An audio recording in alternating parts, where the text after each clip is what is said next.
everyone. So for this week's mini toot, we thought that we'd go over some of the key coaching points on one of the fundamental exercises that you see appear in our programs, sort of from beginner to the most advanced, and that is the 3-point dumbbell row. Now, first off, why is it called the 3-point dumbbell row, or why do we call it that? Because there are 3 points of contact between you and or 3 points of support, okay? The unsupported version means that your feet are both on the ground and your hands in front.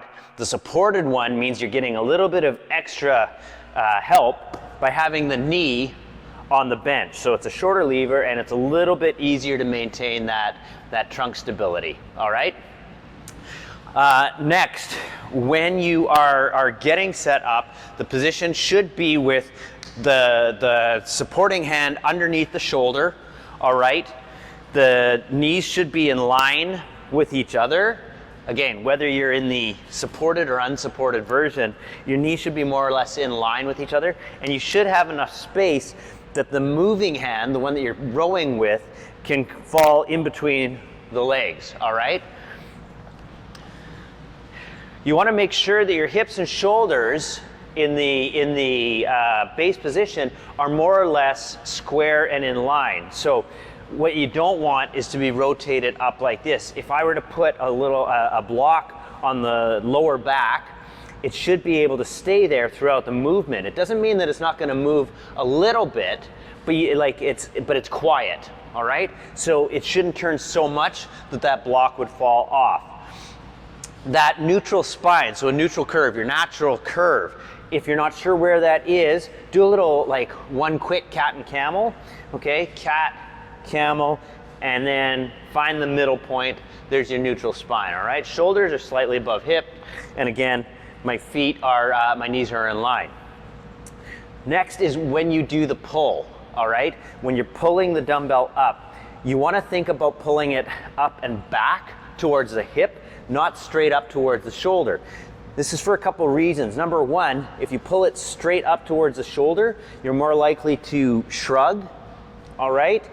And it's also harder to keep that upper arm in contact with your ribs at the top, because that elbow will want to flip out, all right? If you pull it straight up, you're going to do this, or alternatively, a lot of times people will pitch that shoulder forward. So if you pull it back, think about pulling the dumbbell back towards your hip, you're more likely, or not more likely, but it's easier to keep that upper arm in contact.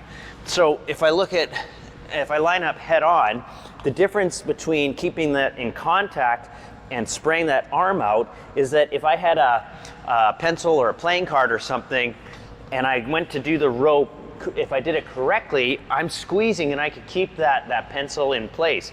If I'm pulling it straight up towards my shoulder and my elbow flips out, I'm not keeping anything underneath there, all right? So I'm not maintaining that tension.